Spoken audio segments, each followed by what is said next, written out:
Gloire à Dieu, alléluia. Amen. Vous êtes bien ce soir? Amen. Amen. Je voudrais vous dire quelque chose de la part du Seigneur. Vous savez, quand on écoute ces témoignages, il semblerait que Jésus n'a pas changé, alléluia. Il semblerait ce qui se passait il y a 2000 ans déjà, il le fait encore. Amen. Parce que là, aujourd'hui, ce qu'on voit en réalité, c'est pas simplement des passages de la parole du Seigneur, non, mais ce sont des témoignages vivants.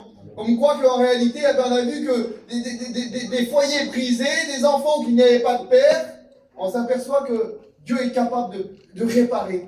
Dieu est capable de bénir. Des vies où il n'y avait pas de situation, Dieu est capable de réconcilier. Dieu est capable de redonner une direction. Seigneur, quelle importance de savoir que ce Dieu-là, il n'a pas changé. Il y a 2000 ans, il était comme ça, et aujourd'hui, il y a encore un au milieu de nous. Et il veut bénir, alléluia. Alors, de la part du Seigneur, je voudrais qu'on fasse quelque chose ensemble, moi. Vous savez, la meilleure façon de savoir, en réalité, dans quel état on se trouve, c'est de faire l'examen de sa vie. C'est de rentrer en nous-mêmes. Et à partir de là, on va demander à Dieu que Dieu nous bénisse. Et que Dieu agisse dans ton cœur, comme il a fait dans le cœur de ces garçons-là. Comme il a fait dans le cœur de cette femme là, qui a prié pour son garçon, qui a donné une nouvelle vie de la part du Seigneur. On est un Dieu de l'impossible. Il demande, il est capable de t'exaucer dans cette soirée. Alors tout simplement, présente-toi tel que tu es. Pas besoin de faire des détours, comme il a été dit. Pas besoin de prendre des complications. Pas besoin de passer de droite, de gauche. Non. Tu vas passer par la bonne porte ce soir. Et cette porte-là, c'est la porte de la grâce. Et Jésus, il est là, il est au milieu de nous. Et il est capable de reconstruire quelque chose. Amen, alléluia. Je demanderai à l'ancien, Amen, Alain, il prie pour moi, Amen.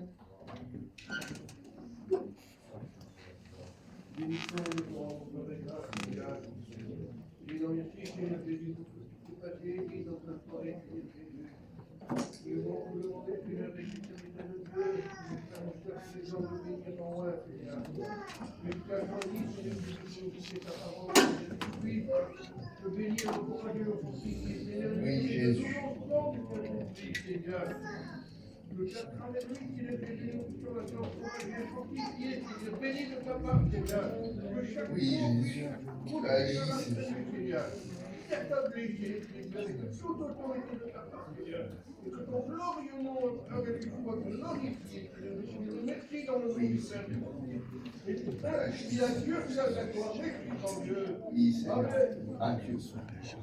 Amen.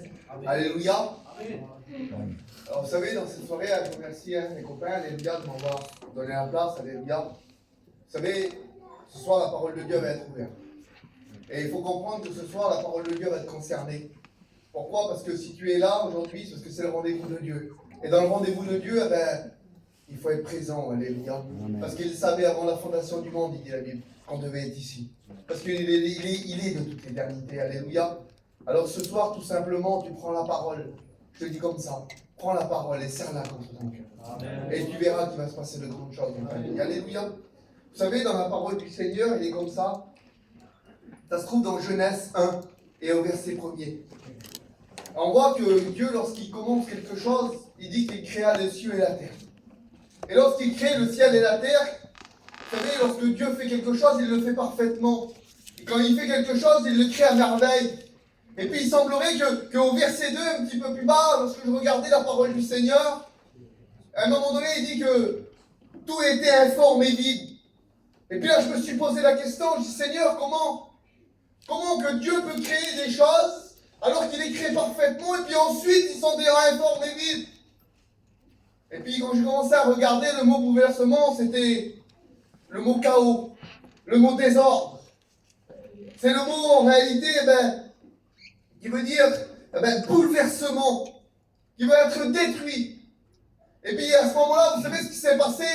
C'était la précipitation de Satan sur la terre. À ce moment-là, ce que Dieu avait créé parfait, Satan, par sa précipitation sur la terre, là, à ce moment-là, tout a été bouleversé.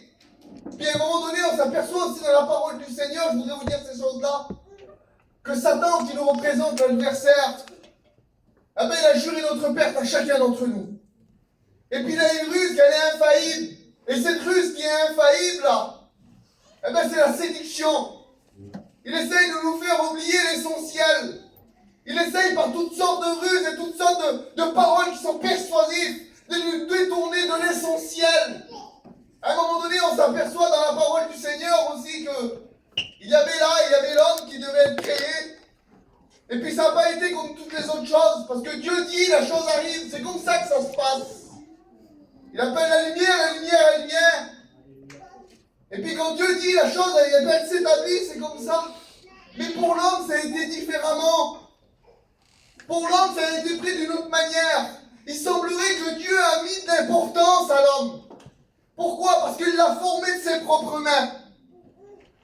Il l'a façonné de ses propres mains. La Bible nous précise comme ces mots-là. Il dit qu'il s'est incliné vers nous et qu'il a soufflé en nous un souffle de vie. Seigneur, il y a quelque chose de particulier de la part du Seigneur. Je voudrais te dire quelque chose. Des fois, on croit être rien. Parfois, on croit qu'on n'est pas grand-chose. Mais Dieu a mis de l'importance à l'homme. Mais il semblerait que Satan avait un œil sur nous à ce moment-là. Alors, Satan s'est introduit aussi là, à ce moment-là. Et comme il a juré notre perte à chacun d'entre nous, vous savez ce qu'il a fait? Il a commencé à séduire par une ruse. Il a commencé à faire regarder à Ève, à la femme, à ce moment-là, l'arbre. Et là, il y avait un arbre, et devant cet arbre, elle trouva qu'il est bon, précieux et agréable. Seigneur. Et puis les temps passent, les circonstances passent. Et puis quand je regardais un petit peu dans la parole du Seigneur, on voit que dans les temps et les circonstances, dans n'importe quelle des situations qui est en train de se passer, on voit que Satan s'y trouve. De la part du Seigneur, vous devez vous dire quelque chose. Il nous séduit, il nous fait oublier l'essentiel. Parce qu'à un moment donné, là, quand on regarde Adam et Ève, là, ils étaient dans l'endroit le plus beau qu'il y a. Ils étaient dans le jardin d'Éden, le paradis sur terre, le jardin de Dieu. Quelle beauté, Seigneur. Là où même Dieu pouvait se promener, où il était au contact de Dieu lui-même. Il semblerait qu'ils oublient ça pour regarder aux choses précieuses, aux choses agréables. De la part du Seigneur, je voudrais vous dire quelque chose, que cette ruse-là n'a pas changé. Il oublie, il fait oublier à l'homme ce qui est essentiel. Il fait oublier à l'homme ce qui est vraiment en réalité important. Des fois, on est là et puis on oublie nos enfants. Pourquoi? Parce qu'on travaille le travail, on travaille l'école, on travaille les sorties, on travaille toutes ces choses. Vous comprenez bien? Le monde nous séduit, nous attire d'une manière ou d'une autre, et puis on oublie nos foyers parfois. Pour moi, ça a été comme ça un petit peu. Et puis pour plein de personnes, en réalité, on croit que les choses du monde, c'est bon pour les enfants, on croit que c'est bon pour nos vies, on croit que c'est bon pour nos foyers, mais en réalité, ça met des séparations, ça met un désordre, ça met un bouleversement, ça met le chaos des fois dans les foyers. De la part du Seigneur, je voudrais te dire quelque chose ce soir. La parole de Dieu, elle est là, elle te concerne. Il est temps de considérer ce soir. Alors, je regardais la parole du Seigneur, et puis, il y a un exemple merveilleux dans la parole de Dieu. Vous savez, c'est quoi? C'est ça. Regardez, c'est ce qu'il dit. C'est Jésus qui en parle, ça se trouve dans Luc 10, et au verset 30, alléluia. Il dit comme ça, il dit, Jésus reprit la parole et dit, un homme descendait de Jérusalem à Jéricho, et il tomba au milieu des brigands, qui les dépouillèrent, qui le chargea de coups, et le laissant à demi-mort. Il dit qu'à un moment donné, là, lorsque je réalisais la parole du Seigneur, lorsque je la méditais, on voit en réalité que là aussi, cette ruse-là, l'ennemi commence à mettre en ordre. L'ennemi commence à user de ça, en réalité de ses paroles persuasives. Il commence à attirer les regards. De quelle manière? Il fait oublier en réalité que l'homme qui descendait de Jérusalem à Jéricho, il quittait le fondement de la paix pour la ville des palmiers, la ville du commerce et la ville des parfums. Seigneur, comment? Alors on oublie l'essentiel pour les choses de la terre.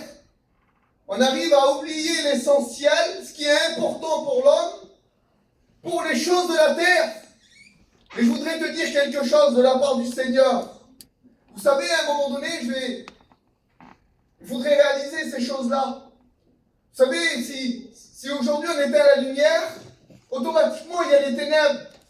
Ce qui fait qu'il y a du froid, c'est l'absence de chaleur. Et qu'est-ce qui fait que les gens sont malheureux, sont tristes, ils sont découragés, et qu'ils sont angoissés, qu'ils vivent dans les ténèbres? C'est l'absence de Jésus dans leur cœur et dans leur vie ce soir. Je voudrais te dire quelque chose. de la part du Seigneur. Le sens que l'homme et la femme, il a été créé dès le commencement. Il a été créé, vous savez pourquoi? Pour qu'il reste dans la présence de Dieu. Pour qu'il se réjouisse dans la présence de Dieu. Pour qu'il soit heureux dans la présence de Dieu. Et puis l'homme, il s'en a détourné. C'est pour ça que le péché est entré et s'est étendu sur tous les hommes. C'est pour ça que l'homme, il est malheureux. C'est pour ça que l'homme, il est triste. C'est pour ça que les foyers sont brisés aujourd'hui. Vous savez, je prends un petit exemple tout simple ce soir. Si on prend un petit poisson, on le sort de l'eau et puis on le pose là. Ben, tout simplement, vous savez ce qu'il va faire? Il va se débattre, là, il va mourir, il va souffrir, le petit poisson. Pourquoi? Parce que ce n'est pas sa nature d'être là. Sa nature à lui, c'est être dans l'eau. Et l'homme, aujourd'hui, vous comprenez bien que dans le monde, il n'a pas sa place. Parce que l'homme, sa nature à lui, c'est d'être dans la présence de Dieu. Et puis ce soir, je voudrais te dire quelque chose. J'ai tombé sur un petit feuillet tout à l'heure, j'ai pris la page. C'est prendre des décisions en s'appuyant sur Dieu. Quelle importance. Si ce soir, tu serais capable de prendre des décisions, eh bien, il pourrait se passer de grandes choses. Alors, vous savez ce qui se passe? Je voudrais rentrer dans le message et puis continuer un petit peu. Je ne vais pas être trop long avec vous, alléluia. Alors, lorsque Jésus dit ces paroles, là, il dit que l'homme descend de Jérusalem à Jéricho. Il dit qu'il tombera au milieu des brigands. Il dit qu'ils le dépouillèrent, le roua de coups et le laissa demi-mort. Et lorsque je me suis intéressé un petit peu sur ces trois passages de la parole du Seigneur, le mot dépouiller, c'est dépouiller du vêtement. Lorsqu'un voleur, un brigand, il vient s'attaquer à quelqu'un, vous comprenez bien qu'il vient, il va venir pour voler les choses précieuses. Il va venir pour enlever tout ce qui a de la valeur dans une vie. Et de la part du Seigneur, je te dis ça comme ça ce soir. Ben, Satan, lui, il sait où est réellement l'importance. Satan, lui, il sait qu'est-ce qui a réellement de la valeur. L'homme, il se fait en réalité séduire par des choses qui sont que vanité, par des choses terrestres, par des choses qui vont périr sur la terre. Mais Satan, lui, il connaît la vraie valeur. Vous savez pourquoi il la connaît? Parce qu'un jour, il était dans le ciel. Et là-bas en haut, il savait ce qui se passait. Il connaissait quoi la gloire. Il connaissait quoi la présence de Dieu elle-même. Parce qu'il a pu avoir ce face-à-face avec Dieu lui-même, avec Jésus, avec tous ses anges. Et vous savez ce qu'il veut, Satan? Ben, il ne veut pas qu'on y aille. Parce qu'il est jaloux. Et puis ce soir, il faudrait te dire comme ça, moi. Alors, la ruse du diable, c'est ça. Alors, il dépouille et est heureux du coup.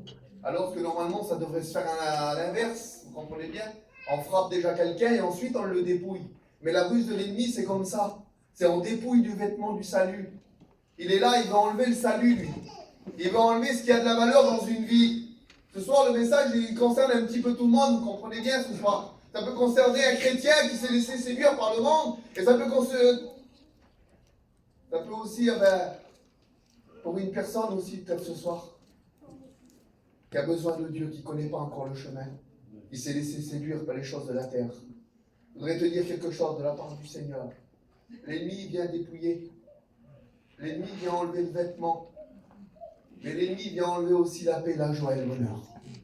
Vous savez, quand on enlève la paix, il ne reste pas grand-chose. Quand on enlève le sommeil, il ne reste pas grand-chose. Quand on enlève toutes ces choses qui viennent de Dieu, là, toutes les vraies valeurs, il ne reste que la misère. De la part du Seigneur, je voudrais te dire ça, c'est bon ce soir. Tu sais, parfois on est là et puis on ferme la porte de notre maison, de notre camping. Il l'a dit tout à l'heure, Luigi. Et puis là, le face-à-face avec nous-mêmes, vous savez, on ne peut pas se tromper des fois. Et lorsque l'ennemi vient, vous savez, c'est quelque chose de terrible. Un jour, je me suis posé la question comme ça.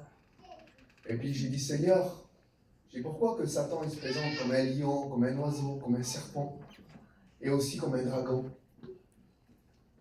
Alors que le plus redoutable de tous, là, c'est bien le dragon, et puis ça n'existe pas. Un dragon. C'est un animal imaginaire.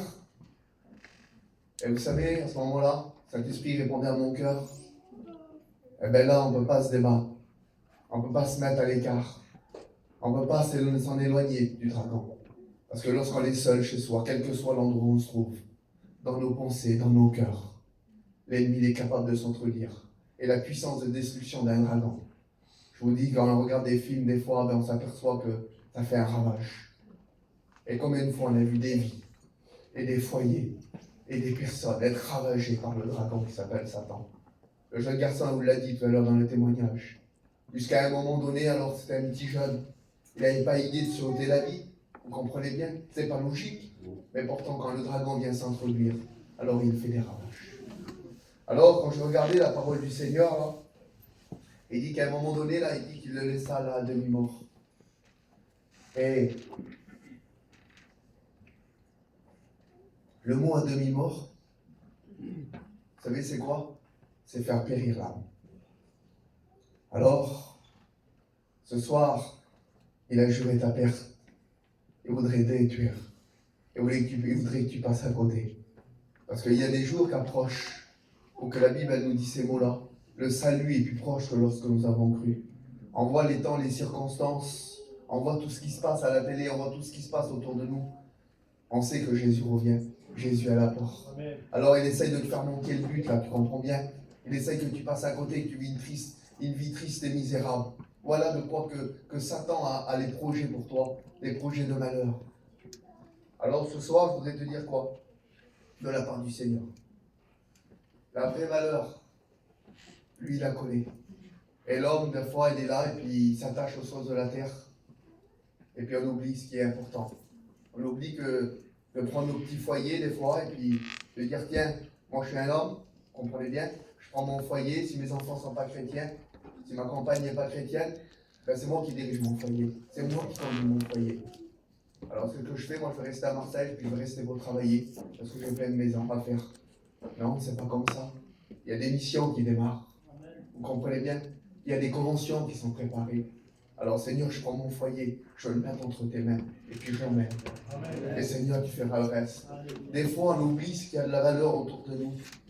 Et on reste pour des choses qui sont que vanité. Vous comprenez bien? Voilà ce que l'ennemi est capable de faire dans un cœur, dans une vie. Alors je voudrais te dire ces mots-là, de la part du Seigneur. Alors, tu veux la paix ce soir? Ben, il faut d'abord rentrer il faut d'abord rencontrer le salut. Vous savez, le chemin de la paix, il se trouve dans le salut. Lorsque je regardais la parole du Seigneur tout à l'heure, et puis, regardez, c'était quoi le mot shalom? Le mot shalom, c'est le mot complet, tout simplement, qui veut dire paix. Comment quelle est ta vie ce soir? Est-ce qu'elle est inachevée? Est-ce qu'il n'y a pas la paix? Est-ce qu'il te manque quelque chose? Ce soir, tu dois comprendre quelque chose de la part du Seigneur. Que la vraie paix, la vraie bonheur, la vraie joie, elle se trouve en Jésus-Christ. De la part du Seigneur, je te dis ça ce soir, tout simplement. Vous savez que dans la parole du Seigneur, il est dit qu'à un moment donné, il dit qu'il y a un lévite qui passe, un sacrificateur. Puis des fois, on joue l'apparence devant les gens. Il dit que l'homme passe, et ensuite un serviteur, et ensuite un chrétien ou un diacre, on peut mettre ce qu'on veut. Puis des fois, il ne discerne pas tout. Il ne discerne pas ton état, il ne discerne pas ta situation, il ne discerne pas toujours ton problème. Vous savez pourquoi? Parce qu'il y a un manchon qui est utilisé aujourd'hui. C'est le manchon le plus utilisé dans le monde entier. Ça va, tout va bien. Eh oui, des fois, les serviteurs, ils passent, et puis il dit, ça va? Toi, tu le regardes, oui, ça va, tout va bien. Alors qu'à l'intérieur de toi, tu as une vie détruite.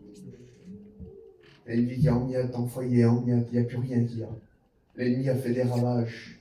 Et puis tu te renfermes sur toi-même. Vous savez, la ruse de l'ennemi, c'est quoi? C'est de mettre à l'écart, de séparer des personnes. Et une fois, des fois, on n'a même pas l'occasion de te voir. Tu sais pourquoi? C'est tellement fin. Il agit tellement bien. Des fois, du premier rang, tu passes au deuxième, du deuxième, tu passes au troisième, et ensuite, tu finis à la porte là-bas. Et puis nous, on t'a vu pendant des mois et des mois et des mois. Et puis en fin de compte, à un moment donné, on ne sait même plus que tu es dedans. Ça, c'est l'ennemi qui fait des trucs comme ça. Et puis toi, quand on te regarde, tu fais toujours, ça va, tout va bien. Une petite vitrine qui se met. Et puis on sourit. Que je te dis quelque chose de la part du Seigneur. Viens tel que tu es ce soir. Viens avec tes problèmes. Vous savez pourquoi? Parce qu'il dit comme ça, la parole de Dieu, elle dit ces mots-là, tout simplement. Regardez comme c'est simple. Ce soir, elle est simple, la parole, alléluia. Amen, c'est avec moi, amen. Alors, regardez qu'est-ce qu'il dit. Il dit, un Lévite arriva aussi dans ce lieu. Il l'a vu, il passa outre. Mais il dit, un Samaritain qui voyageait, étant venu, Là, il fut ému de compassion lorsqu'il le vit. Et puis là, j'ai réalisé quelque chose. Vous savez, cet homme-là, c'est pas un homme comme tous les hommes. C'était pas un homme qui descendait, non. Celui-là, il voyageait. Il dit, c'est un Samaritain qui voyageait. L'ayant vu, c'est ça. Il fut ému de compassion. Vous savez, c'est le sentiment de qui ça, ému de compassion? C'est le sentiment de notre Seigneur Jésus-Christ. Vous savez, c'est quoi le sentiment ému de compassion? C'est ressentir la souffrance de quelqu'un et vouloir y remédier par amour. Et celui qui parcourait les villes et les villages, celui qui guérissait les malades, celui qui guérissait les lépreux, celui qui ressuscitait les morts, celui qui était capable de dire à une femme là, qu'elle avait perdu son garçon, qu'elle était là en train de pleurer, qui disait ne pleure plus. Ben il s'appelle Jésus, alléluia. Et puis il est présent dans ce lieu, dans cette soirée. Et c'est lui qui a vu ta situation, même si les hommes ils ont passé de droite, de gauche. Ils ont toujours passé devant toi, même que tu as joué l'apparence devant les hommes, même que tu as dit toujours que tout allait bien, même que tu as joué derrière une vitrine. De la part du Seigneur, je te le dis, que Jésus t'a vu ce soir. Et parce qu'il t'a vu, il a ressenti la souffrance qu'il y a dans ton cœur, qu'il y a dans ton foyer, qu'il y a dans ta vie ce soir. Et puis tu es là, puis tu restes insensible à la parole du Seigneur. Je voudrais te dire quelque chose, qu'il est capable de soigner ton cœur brisé, qu'il est capable d'essuyer les larmes de tes yeux. Tu sais pourquoi? Parce que tu as de l'importance à ses yeux. Parce qu'il t'a gravé sur ses mains, dit la parole du Seigneur. Il dit que tes murs, ils sont devant ses yeux. Seigneur, quelle importance de savoir qu'il y a un Dieu d'amour qui a mis de l'importance à nos vies. Nous qui ne méritons rien du tout. Nous qui avons failli. Nous qui avons eu des échecs. Nous qui n'est pas toujours à la hauteur. Il a un regard rempli d'amour. À un moment donné, il est dit comme ça. Il y avait Marthe et Marie qui étaient là, et puis Marie elle avança, et puis tous ceux qui étaient avec elle, ils étaient là en train de pleurer. Jésus la voyant, il dit, il frémit dans ses entrailles, il fut ému de compassion. Seigneur. Et on connaît tous ce texte de la parole, c'est le petit verset de la Bible. Jean 11, 35, et Jésus pleura. Seigneur, quelle importance. Vous savez ce qu'elle femme a fait, elle? Jésus dit ces mots-là, où l'avez-vous mis? Et elle dit, viens et vois. De la part du Seigneur, c'est cette question qui va être posée pour ta vie ce soir. C'est quoi ton problème? C'est quoi ton besoin ce soir? Si tu serais capable de dire comme cette femme, qu'elle a dit, viens Seigneur, vois. Vous savez ce qui se passe? Il dit, si tu crois, tu verras la gloire de Dieu. Amen. Mais des fois, on a besoin de s'engager avec le Seigneur. On a besoin de cette fidélité avec le Seigneur, afin de voir la gloire de Dieu dans nos vies. Alors ce soir, est-ce que tu voudrais que ça change? Est-ce que tu voudrais prendre des décisions et t'appuyer sur Dieu ce soir? Alors vous savez ce qu'on va faire avec ces quelques mots? Je voudrais qu'on ferme nos yeux, alléluia. Et après ça, je voudrais qu'on prie le Seigneur quelques instants, alléluia. Et ce soir, je voudrais que tu te présentes tel que tu es. Cessant de paraître. On peut paraître devant les gens, on peut paraître devant le serviteur de Dieu, on peut paraître devant son mari, on peut paraître devant ses enfants, on peut paraître devant ses parents. Mais ce soir, devant Dieu, viens tel que tu es. Tu ne peux pas te mentir à toi-même ce soir. On ne peut pas se tromper à nous-mêmes ce soir. Tu connais ton besoin, tu connais ta situation, tu sais ce que Satan a fait dans ta vie et dans ton foyer. Il est venu, il s'est introduit, il a brisé, il a dépouillé, il a enlevé les valeurs. Et il t'a laissé là au bord du chemin, à demi-mort. Et puis ce soir, tu as besoin du bon Samaritain qu'on appelle Jésus. Il est là, il passe dans les rangs, il veut te bénir ce soir. Alors ce soir, est-ce que ta vie, elle est achevée? Est-ce que ta maison a été construite totalement? Est-ce que la paix, tu l'as réellement? Comment va ta paix? Tu peux avoir le plus beau des matelas cousu en fil d'or, je te le dis, de la part du Seigneur. Si tu n'as pas le sommeil, ça ne te sert à rien. Tu peux avoir le plus beau des repas sur ta table, la plus chère des nourritures. Si tu n'as pas l'appétit, ça ne sert à rien. S'il y a la querelle dans ta vie, ça ne sert à rien. De la part du Seigneur, je ne voudrais pas que Jésus vienne tout réparer là. Je ne voudrais pas que l'huile du Saint-Esprit vienne là, convaincre ton cœur de péché, de justice, de jugement. Que le Saint-Esprit vienne diriger là dans toute la vérité. Que lorsqu'il vient vider du vin sur ces plaies là, ou le sang de Jésus, il vient effacer là tout ce qui te condamne. De la part du Seigneur, tu peux être appelé enfant de Dieu ce soir. Ce soir, Dieu est capable de changer des situations. On l'a écouté en travers des témoignages, on le voit en travers la parole du Seigneur, que Dieu est capable de grandes choses. Tout simplement, c'est un choix, une décision. Un jour, dans la parole du Seigneur, il s'est adressé à Israël à un moment donné, et il dit ces mots-là: ô Israël, ce qui cause ta ruine, c'est que tu refuses d'être secouru par celui qui peut te secourir. Ce soir, c'est des choix et des conséquences. Quel sera ton choix ce soir? Quelle sera la conséquence lorsque tu vas passer la porte de cette église? Alors ce soir, je voudrais faire cette simple appel. Alléluia. Si tu serais là, tu dis: Seigneur, j'en ai marre de vivre une vie d'apparence. J'en ai marre de marcher selon mes propres forces. Seigneur, je suis pauvre et misérable, je le reconnais. Alors tout simplement, lève ta main de ta place. Alléluia. Un petit signe de ta main, tout simplement, et puis tu es là, et puis tu dis: Seigneur, viens, agis. Alors, est-ce qu'il y aurait une personne ce soir pour le Seigneur? Une personne qui aurait besoin de lui? Tu ne voudrais pas prendre une décision? Alléluia. Tu viens de réparer le Seigneur. Il dit qu'il prend tes péchés et il ne s'en souvient plus. Les échecs, il est capable de les effacer, lui. Toutes les fois que tu es venu, que tu es reparti, il est capable aussi de les oublier aussi. Ce soir, c'est un nouveau départ, c'est le rendez-vous de Dieu pour ta vie ce soir. À ce moment-là, cet homme au bord du chemin, là, à demi-mort, Jésus passait par là. Et ce soir, il est encore là, ici à Gignac. Alléluia. Tu ne voudrais pas ce soir saisir la bénédiction? Alléluia. Tu ne voudrais pas prendre cette décision? Gloire à Dieu. Alléluia pour cette personne. Dieu est capable de reconstruire sur des ruines ce soir. Amen. Il y a des vies brisées ce soir. Si la parole de Dieu elle est comme ça, c'est parce qu'elle te concerne ce soir. Ce soir, est-ce qu'il y aurait une autre personne pour le Seigneur? Je veux dire: Seigneur, viens. Parce qu'il est l'architecte, il est le constructeur, il est capable de prendre tout en main. Alléluia. Lève ta main de ta place, fais-le au nom de Jésus. Laisse faire Dieu. C'est lui qui sait faire. Alléluia. C'est lui qui va te porter. C'est lui qui va t'amener dans un lieu sûr. Gloire à Jésus. Alléluia. Oui, Jim, viens, tu pries, Seigneur. Seigneur, nous voulons t'ouvrir cœur en